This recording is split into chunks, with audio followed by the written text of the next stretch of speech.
Well, good evening, everyone, and welcome to the Brian Crombie Radio Hour on Saga 960. I come to you every Monday through Friday at 6 o'clock on 960 AM, or I can be streamed online at www.saga960am.ca. And you can get all my podcasts and video casts after the fact on my website, briancrombie.com. I have the opportunity every night of bringing you interviews with interesting people, and I've got two very interesting people that I want to introduce you to tonight. Both are sort of in the communications area. One is specifically in the communications area, and the other one is in the beauty area. I want to start with Brian Presement. Is that correct, Brian? Pretty good. He is President and CEO of Unite Communications, and they've got a simpler way to do texting. Brian, can you explain what your business is all about? Sure, and I guess you didn't have to tell anybody that I'm not the beauty part of the interview here. So, but I can tell you that we take any number, whether it's a landline, toll-free number, VoIP number, and we can enable it to be textable. So businesses can communicate with their clients via text. 150 million text messages are sent to landlines every day that get lost. So companies are losing out on messages that their clients or their people trying to get in touch with them think that they're getting, and they're just disappearing. So we enable their landlines or their VoIP and toll-free numbers to easily, within minutes, be textable, and they can text through our portal that we've developed in a conversational style type of way. Fascinating. And my second guest is Cheryl Gushue, who is a professional beauty expert with the CBON Group. CBON is the Canadian Pro Beauty Magazine. She's got 25 years of experience in professional beauty and fashion. Cheryl, tell me about your business and what do you do?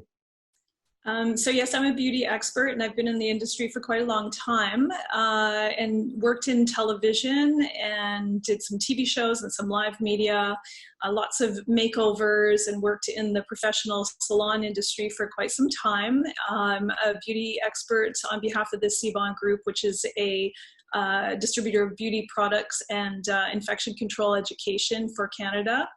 And today we're just talking about how to look great on camera for your Zoom meetings that we're all having these days.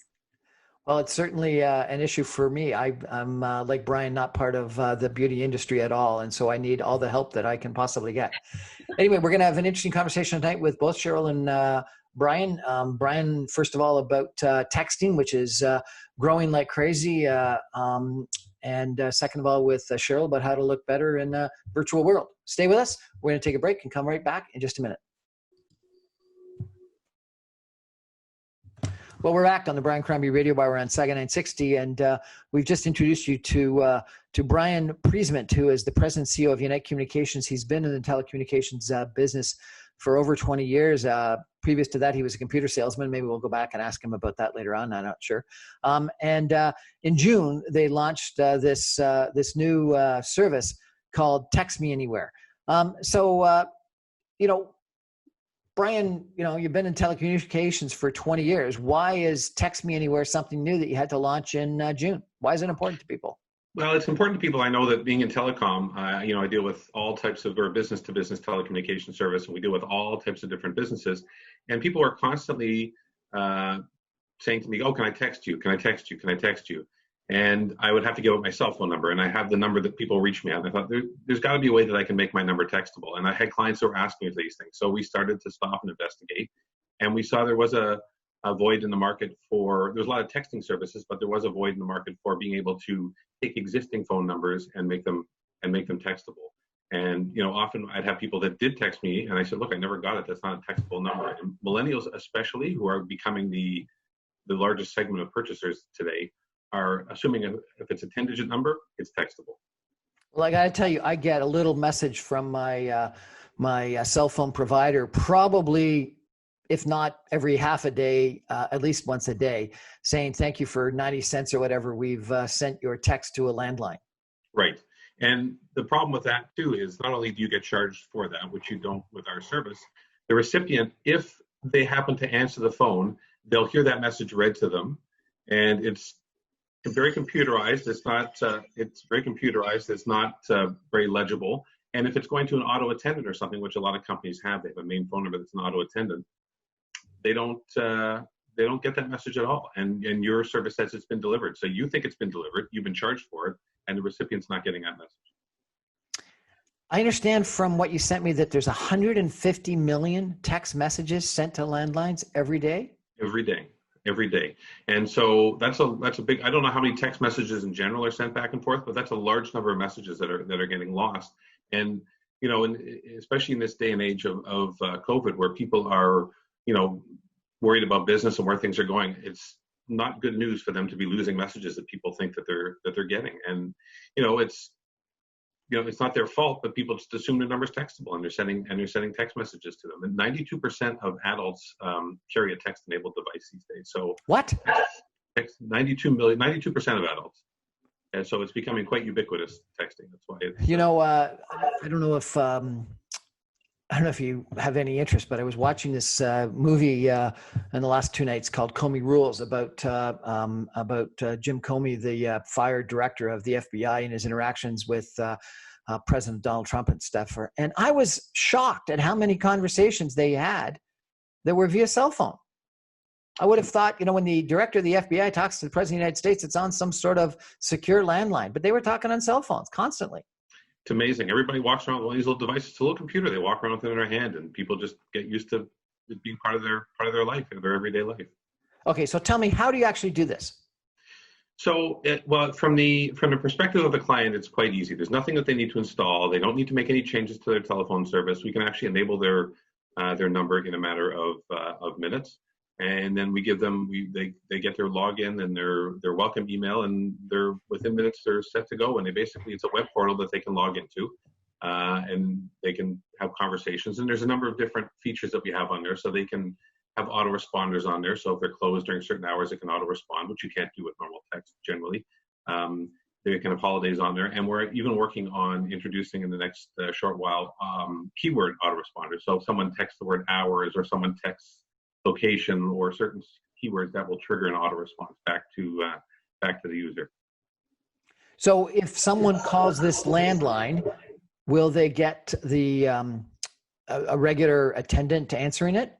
So it only goes into this website computer system if it's a text coming in? Exactly. So they won't notice any difference at all with their telephone service. They're still getting the bill from their telephone provider. We're not even talking to their telephone provider to do anything with it. Their number will operate the same way. It has no interference. They can be on their phone, receiving and sending text messages. It has no effect on anything whatsoever. So to the client, they know nothing is different except the fact they can now receive messages on the landline that they've always used for talking, whether it's an auto attendant, whether it's coming right to their desk, whether it's a toll-free number or a VoIP number, anything. So somehow you're taking the telephone line and connecting it to a computer that responds to all incoming texts. We're taking the text. Every phone number has a texting portion. People don't know this, but every phone number has a texting portion to it. So we take that function over from in most cases, not even used. So we take that function over and we incorporate it into our system. Every phone number has a texting portion. What do you mean by that? Well, just like it's in the back end, there's a texting, just like today, if you had a phone number, and let's say you're on carrier A for your cell phone carrier, and when someone calls your number, the telecom system looks at it and says, okay, that call gets directed to this carrier, that carrier holds that number. And then if you switch carriers, you port your number over to that carrier, and now when a call comes in, the centralized database looks at it and says, okay, this call's coming in, I have to route it to this carrier. Well, it's the same thing with the texting portion of the number. If someone sends a text to a number, most times, because it's associated with the phone, it'll do that thing where you pick up and you hear the text message, like you were saying. So what we do is we take over the text portion of that. So when a text message is sent to the number, the centralized database for all these text numbers says, oh, this number belongs now to Unite Communications for the texting portion of the number. Nothing else, just the texting portion. So it routes all the text messages to our data center. Cool. This is actually kind of interesting. I'm convinced that a lot of companies should have that, because they probably do miss out on a lot of texts. And I've got a couple of millennials in my household. Texting is what they do. Yeah, absolutely. I can be sitting in my office at home, working from home, and my kids are at home, and they'll text me even in the house. So there's part of the 150 million text messages, but it's true. And also, if you talk about a company, if you phone a company for customer service and you're on hold, and you're waiting and waiting on hold because the person at the other end, or it doesn't matter how many people there are, they can only handle one conversation at a time. If you enable a text solution, it gives people another avenue that they can reach you. So not only are you cutting down on the telephone time, but one agent can handle multiple conversations through text at a time, whereas with telephone, it's linear. It's one call, one person at a time. So it also helps alleviate and makes better use out of your staff for customer service. And people prefer to deal with companies. I think the stat is that I think 85% of people would deal with a company that had a text solution for customer support in addition to a phone solution. I went to a fascinating presentation by the CEO of a company that does video editing. And her argument was that everything in the future will be video. And she went through a couple of different examples. And I think what she said is that today, 15% of internet traffic is video, 85% is text. But she thought that in the future, it would be the reciprocal, that 85% would be video and 15% text. And what she said was that texting is going to go the way of the fax machine, that it is a process that is today as prevalent as faxing was maybe a decade ago, but that people are going to go completely video. Do you agree with that? I tend not to agree with that. You know, if you ask me about, and I've said this even years ago when texting came in, I was the guy that said, why, you know, we have this telephone. People can pick up and talk to each other. Why on earth would people want to text? Why would they want to do that? We have the telephone. So, you know, it's the same thing with radio. When video came in, they said, no, that's it. Radio is done. And radio now is thriving more than ever. So I don't see text going away anytime soon. I can't predict what's going to be in 30 years, but it's certainly very prevalent now. And, you know, even with video, if you're having a customer service call with someone, you can't juggle 3 to 4 different videos at a time. Texting is just something that people can do and get on with their day. It doesn't require simultaneous communication. So I don't see texting going anywhere anytime soon. Can you give me an example of a company that has adopted your system and Sure. if they've benefited? Absolutely. So we have one example I like to use is a small real estate company just north of Toronto, and they had a very busy reception. And one of their clients had some time-sensitive information they had to get, and they assumed that the number was a textable number, and they sent a text to the office, and nothing was done with it. And they followed up with it a few days later, and they realized that it wasn't a textable number, and it wasn't. The deal was almost done. Luckily, they were able to save the deal from whatever it was he was doing, but they implemented the solution, and they didn't realize after they implemented how many people were actually texting him after it was done. And it's great because the reception, it's a small office, busy reception. The reception actually has freed up a lot of their time because now they can deal with text and phone calls at the same time, and their clients are much happier. You know, one of the things that lots of companies are looking at is not only text, which I think you're solving, but is how they interact with people on Facebook and Instagram and Snapchat and TikTok and things like that. Is that the next place for your company to go? Well, I have to learn how to dance if I'm going to get on TikTok, and I don't think that's going to happen anytime soon. So nobody wants to see that. We're always looking at ways of integrating our solution. On the roadmap, we have things like integration with CRM systems, which are the customer relationship management systems like Salesforce and so on and so forth. You know, certain WhatsApp integrations, and there's always new things coming out that we'll integrate with. I mean, I don't know how we would fit in the world of Snapchat and TikTok, but we're all, you know, as soon as there's commercial applications for those or things that we can see, or for people asking for integrations, we'll even integrate with certain proprietary software. People say, look, this is what we use, and we want to integrate a solution into it. We've had situations where we can chat with them and their developers and integrate a solution right into what they're using today.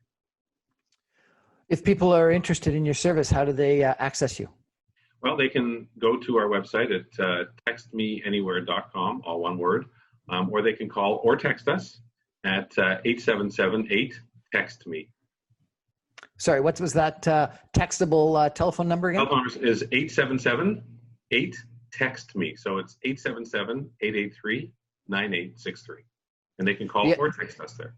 The other person that the other thing that this video CEO told me was that the challenge with text is that you can't show emotion, and so therefore the proof that we need to be able to show emotion is that we have this unbelievable amount of use of emoticons in text. Can your system deal with emoticons? Today, no, but that's actually being introduced in the next week and a half or so. But again, it's a business application, so a lot of times businesses, it's not that important to business, but it is something they'll be able to do within the next with the next revision coming out later this week. It is a newer product, so that we're always adding things, and it's very customer driven with the features and functions that we look to add. Fascinating conversation with Brian Presement, who is the CEO, President and CEO of Unite Communications, who's in June launched a service called Text Me Anywhere, and you can get him at www.textmeanywhere.com. I text all the time, and it's interesting because, and I'm not sure whether you're like this or not, Brian, but I've got a person that I deal with, a boss that I deal with, who if I email, I'll get one response, and it's often reasonably delayed. And then if I phone, another response, but delayed. But he says, if you really need me, send me a text. Can I tell you that 90 seconds is the average time to open up a text, and 90 minutes is the average time to open up an email. So that should tell you something. And you're so not if you want something done, text it. Absolutely. Unbelievable. Well, if that's true, then there's a great need for your service. Brian Presement, thank you so much for joining us tonight. Thank you, Brian. And we're going to take a break and come back with Cheryl Gushue in just a minute. Stay with us. Welcome back to the Brian Crombie Radio Hour. We're now joined by Cheryl Gushue. Gushue? What is it? Gushue. Gushue. I got it wrong. She corrected my pronunciation, and I got the correction wrong. Gushue. That's it.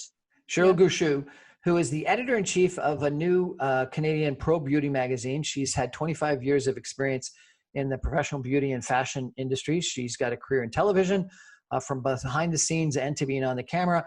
She's been a makeup artist on shows like Style Department, So Chic, Stephen and Chris Show, Cityline, and The Social. Cheryl, you're going to tell us about what we got to do to look good on Zoom and Skype and Microsoft Teams and all these other things that we're all dealing with in today's environment. Is that correct? That's correct, yes. Well, this is great for my background in TV. It does give me a little bit of expertise in this area. And so there's a few things to consider. And one of them is you look at your perspective from the camera POV. So it's always important to set up your shot. I'm pretty sure we all do this to a certain extent.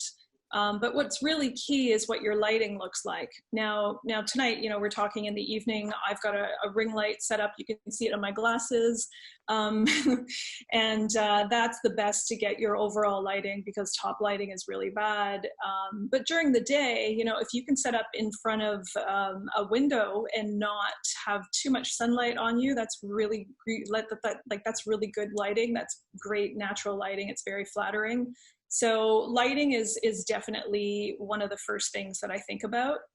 The other thing that I think about is composition, overall composition. So it did take me a few minutes to check this out, but then I would look at this shot, and this is just my fashion and beauty background, and start looking at things that were distracting and remove them from the image.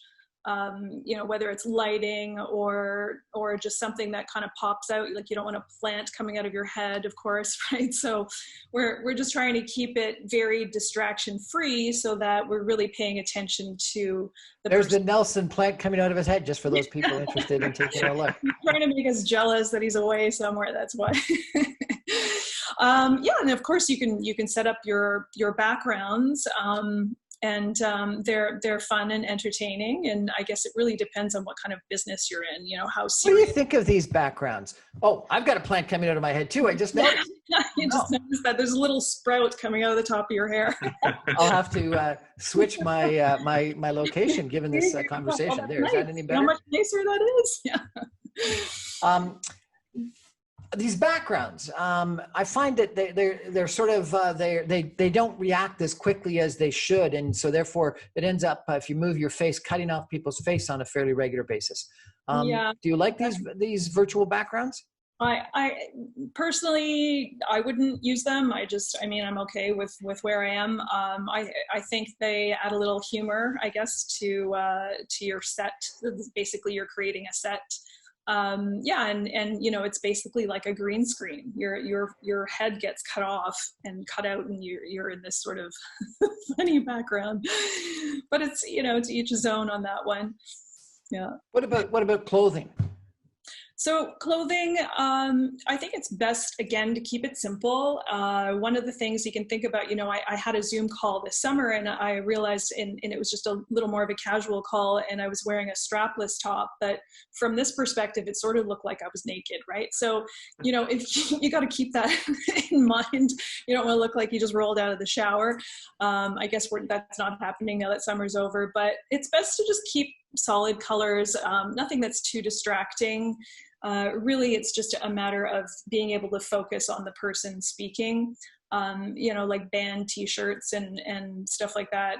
Obviously, we're not wearing our pajamas. You know, that's fine to do it from the waist down, because of course we don't see that part unless you have to like get up to pick up a pencil or something. But we just basically just keep it simple. Like that's my general rule. So I've tended to always wear dress shirts. So not putting on a jacket and tie anymore. But dress shirts, is that a smart move? Yeah, dress shirt, absolutely. It just shows that you're still being at work. Professional. Yeah, you're still at work. It's hard to differentiate. You know, we're rolling out of bed and we're coming to our computer or our laptop. So, you know, you just still think about the fact that you are going to work, you're meeting your colleagues. So you still have to keep it professional. Right. Yeah, no baseball hats. I've had a couple of females I've interviewed, frankly, that when I've told them that the show is video as well as audio, will all of a sudden, you know, say a couple minutes and go away and change their makeup and change their hair. What are some of the rules for females in regards to makeup? Well, for makeup, it's really key. There's just a couple of main things. I mean, not everybody is a makeup person, and that's fine. One of the things that is really important for me is that I do my brows, that I do my lashes, you know, that that really makes your eyes stand out. I use a cream blush so that it makes your skin look fresh and lively. Put lipstick on so that you actually see your lips, because people pay attention when you're talking, when they can see your lips. And then just try and keep it shine free. And that goes for men and women, about being shine free. And that could be a little powder or just those blotting papers that you can use for touch up. And then if you have any blemish, if you've got like a giant zit on your forehead, like that's all we're going to focus on. So try and just cover that up. You know, just that's my basic tips, that just keep it really natural and just look professional. What about hair? Hair, again, you don't want to go too glam when it comes to women. I mean, I just kind of keep it really simple again, or you can put your hair in a ponytail that looks really professional as well. For guys, it's just a matter of being groomed and you know, not a wake and shake, don't roll out of bed and come to the computer. No baseball hats. You still want to see your face. And again, just pay attention to overall grooming. And it's just what would you do when you go to work physically? You know, it's the same thing. What about the look on the camera? Any suggestions in regards to, you know, where the camera should be placed and sort of, other than the background that we talked about already, what you should be doing on camera? Yes. So for instance, today I'm on my laptop, so my desktop's a little bit higher, and I actually have a book that's about this thick, and that's raising my laptop, because you really don't want to look up somebody's face like this. And I'm sure we've talked to people like that. So this creates more of like a level area for the camera to see you, and try and frame everything. You want to see head and shoulders, you know, that way you can really see somebody properly. But yeah, the up the camera thing is just not the best angle for most people. So what is Canadian Pro Beauty Magazine? Canadian Pro Beauty Magazine is, it's for the professional beauty industry. So this is for all our hairdressers, makeup artists, nail artists, salon and spa owners. So this is directly related to everything going on in our pro beauty world. And why is it that you are educating people on virtual beauty, fashion, lessons on Zoom, et cetera? Like, what's your motivation to do that? Well, I think we're all now transitioning to this time where we're meeting like this. the in-person meetings are limited. And so this is like a pivot transition point for most people to understand how to look good on camera. It's a new thing for a lot of people in our industry anyway. I think more in the corporate side, there's been, Zoom was adopted a lot earlier than for us. But this is, like you were saying earlier, this is just such a video-oriented society that we are all on camera at all times, whether it's an IG live or Facebook or FaceTime. We are connecting a lot more through video. So, I think it's something that's beneficial for everyone to know some little tips on how to make yourself look better. Are there tips you have in regards to, burnout with Zoom? I find that I'm in like 5-6 meetings via Zoom or Microsoft Teams or some other kind of software vehicle every day. Yeah, absolutely. And I'm hearing that a lot as well. I think it's really important to give yourself a little break somewhere in there, just like you would do in your workday. You need to step away and stretch. I mean, the blue light fatigue is something that really contributes to lack of sleep. We're all, exposed to this on a daily basis between our computers and our phones. So really, you've got to give yourself a little break in between there. Really just schedule a 5-minute break and stretch. And that's really important too, because we've been sitting all day, and that's really hard on your circulation. What about sort of casual conversations? Because one of the things that I'm worried about is that we've lost the water cooler conversation, the coffee corner conversation. And one of the things about real life meetings is that as you walk into the meetings, you end up having a little chit chat with people, and as you walk out of the meetings, you have a little chit chat with people. Are there any rules regarding that or suggestions regarding that you've got for Zoom meetings? Well, I think for Zoom, it's really important for us to stay really focused and paying attention to everybody that's on your call. I know that certain companies are saying it's mandatory for you to be on video. So, and that being for that reason that everyone is engaged and paying attention, and you're not off texting or doing your, I guess, virtual water cooler conversations. So yeah, I think it's very important to be present in your meetings and to be aware and to be paying attention. I understand you recently did a presentation to Humber College called How to Be Engaging While Speaking to a Red Dot for 45 minutes. Tell me about that. Like, how do you be engaging while speaking to a red dot for 45 minutes? Well, I mean, I said that because essentially that's what it was. And for me, being in the beauty industry and being more of an in-person service for what I do, I had a speaking engagement for Humber College to the fashion students, and that was essentially it.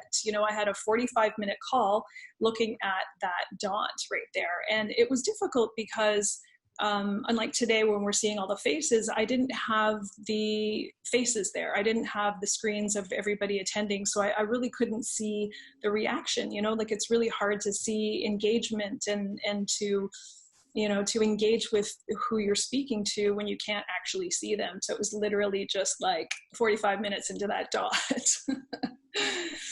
So I had an interview with a communications expert from University of Toronto at Mississauga, and she was saying that you had to think about the way that a television anchor would be acting on TV, which included, I guess, a little bit of face movements and some hand movements, and that just sitting and staring nonstop straight ahead ends up being a problem.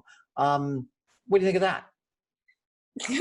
As I say, this happens because I'm half Italian, but it does create some engagement, and maybe it's partially my background in TV too, because being animated and entertaining is part of keeping somebody's attention. So, okay, if it's an 8 a.m. or 7 a.m. call and you're just tired and you're just coming to, it's hard to be really zippy and exciting on camera. But I think the more your personality comes out, the better, and that you'll get more attention if you have some sort of, movement and excitement, and, it keeps them engaged. How do you do that? Can you train yourself in that regard? I guess you can. I mean, I think what you need to do is just record yourself on camera. just take a look at yourself and how you are on camera. I think it's really important to smile. You don't want to always be just very, kind of deadpan. You just want to be able to have some, animation. Animation, I guess, is the best word to describe it. But yeah, try, just record yourself and see what you look like. I think that's a great suggestion. What about positioning? So, if I take a look at your head, your top of your head is cut off in the screen that I've got. And Brian and I both have probably like an inch between the top of our head and the top of the screen. We're all sort of most of the center of the screen. Nelson is sort of sitting farther back. What sort of suggestions have you got on positioning of your face in the screen?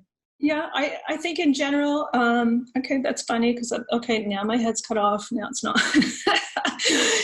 It's good to frame your whole face, show a little headroom, show a little shoulders. For me, I guess maybe I'm just getting excited and I'm talking to the camera closer, but because I do that. I think it's just a matter of just framing yourself properly and centered is best. How did you get into doing this speech to Humber? Well, for years, I was a teacher for the beauty and fashion programs at Humber College, Seneca, and George Brown. And I still have some contacts there. And for, just for the students to learn from outside resources, there's guest speakers just to talk about the industry and their different perspective and their experiences. So I love talking to students. I love telling them about what I've done in my career and ideas on how to get started and how to get yourself going in the beauty and fashion worlds. I really enjoy that. Well, it seems like you've got a great amount of expertise. If people want to follow you on social media or check out your skills and background, do you have a website or how do they do that? Yeah, so you can find me at Cheryl Gushue on Instagram, and I've created something called Beauty Hub Magazine, also on Instagram. You can find me under Cheryl Gushue on LinkedIn. You can connect with the CBON group and get me there because I work with them as a beauty expert. So those were the main channels that you can find me, and Facebook as well. Cheryl Gushue, thank you so much for joining us tonight. I really appreciate it. Thank you so much, Brian. We're going to take a break for some messages and come back with both Cheryl Gushue as well as Brian Presement in just a minute. Stay with us. Well, welcome back to the Brian Crombie Radio Hour. It's an interesting conversation that we've had about sort of the world today of communication with Brian Presement of Unity Communications. And what was the website again? TextMeAnywhere.com. TextMeAnywhere.com.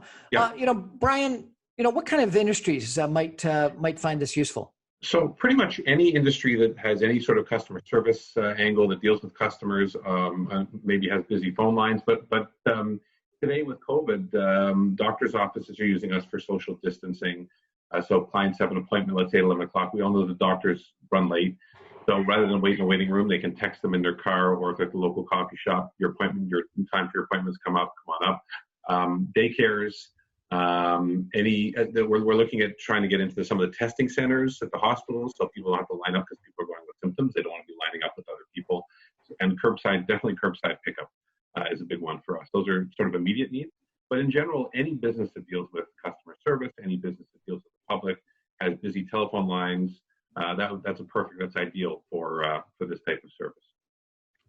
Cheryl Gushue, what about kids and dogs and distractions and telephones? And there was actually an article this morning in the paper about an MP that people thought was cool that he was voting in Parliament or the legislature at the same time as he was reading his kid a bedtime story. What about rules in regards to that kind of stuff? Yeah, so obviously it's quite difficult these days with everyone working from home. We've got pets and we've got kids. So how do you manage that? As we speak, my cat is in my bathroom. He does sound like a child in the background. I just had to do that, but it's difficult these days because we need to work around this. So, if you're lucky enough to have a second parent, like a partner or a babysitter that can take care of your kids while you're Zooming, then great. But in the end, it humanizes everybody, and we are all in this together. We're all in the same boat. We're all working from home. So, we give a little slack in that area. Of course, it's not like you're going to come to the Zoom meeting breastfeeding. So we know there's certain parameters, but what are you going to do? Like we are at home and we're all in the same boat together. So there's not much you can say. Both Brian and Cheryl, I think the world has changed. Clearly we're at home a lot more, but the virtual world was increasing, internet world, text world, etc. Anyway, and it's almost as if COVID-19 and staying at home has accelerated the changes that otherwise would have taken place. And, one of the things that I've been talking a little bit about, actually talking quite a lot about, is that we've got to be far more cognizant of the image that we present in social media. Facebook, Instagram, whatever it is. Brian, that's what you're doing by telling people that, people are going to be contacting them through text and they've got to have a way of responding. And Cheryl, you're saying people are going to be contacting you via Zoom and you've got to have a way of responding. What other suggestions have you got in regards to how people have to deal with this current environment or should be dealing with this current environment? Brian or Cheryl, either of you? Well, I'll tell you one thing is for sure. If I wasn't self-conscious before, after listening to Cheryl, I'm certainly self-conscious about my Zoom appearance now, and I have to change a few things. But I just think that people have to be, people are, social media just have to be very careful in general about their public. Right now, people's image is what people see online because they're not meeting in person. So I think that it's very important that people present very professional online, whether it's in a Zoom call or what they present online in their social media, because that now is their calling card. So that's what I see it as. Cheryl? Yeah, yes, I agree. Your brand is your card, absolutely. How you present yourself in terms of what videos you put out there, what kind of pictures are online. If you're in the professional industry of any sort, you have to keep it professional. We're in this age where it's what you put out there. It's your responsibility, right? So you put out there what you want people to see, what's professional, what looks good. I'm hoping that with some of these tips today that could help everybody, and we'll all create a great brand for yourself. And it's just really important to have all these social media profiles for the professional beauty industry. It's really a big part of what we do, so it's very important. Cheryl Gushue, who is a editor-in-chief of Canadian Pro Beauty Magazine, and you can get her at www.cbongroup.com. And Brian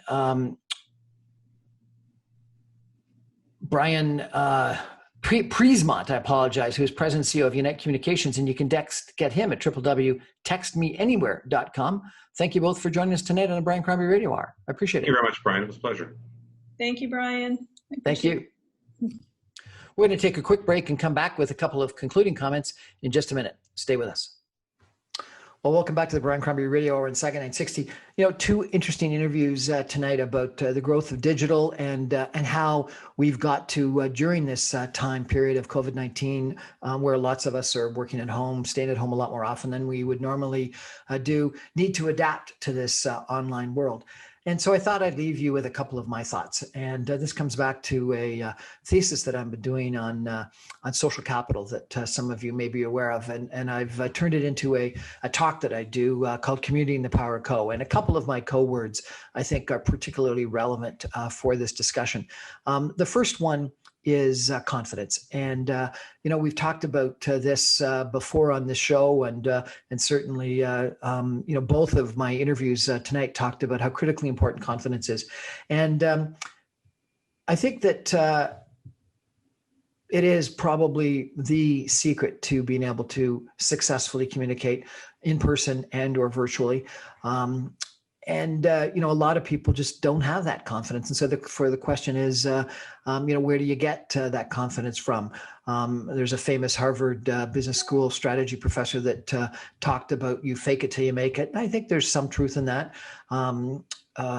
Different people have talked about different tricks on how you can get confidence, whether it's be slowing down your breathing or sitting up straight or filling up your lungs or doing a warrior two kind of move or having a sound or a movement that you do. Lots of things that you can think about that allow you to gain confidence. But I think that's the key in the end is you got to have confidence if you're going to get up and speak. And so therefore practice, making sure that you know what you're going to be saying, saying less, which is a challenge that I have, frankly. And really this fake it till you make it, just get up there and do it. Just give it a try is so critically important, and try over and over and over again because practice makes perfect. So I think that confidence is one of the keys. The second one that I would say is commitment.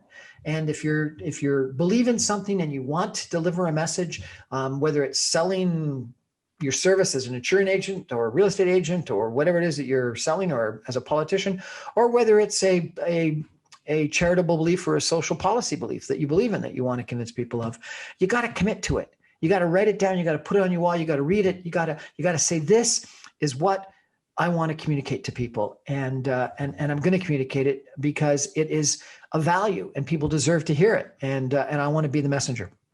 And then I think the third that I'd like to talk about tonight is compassion, empathy, empathy in action. Some people think that empathy in action is compassion because you can be empathetic, you can be charitable, you can be sympathetic and not do anything.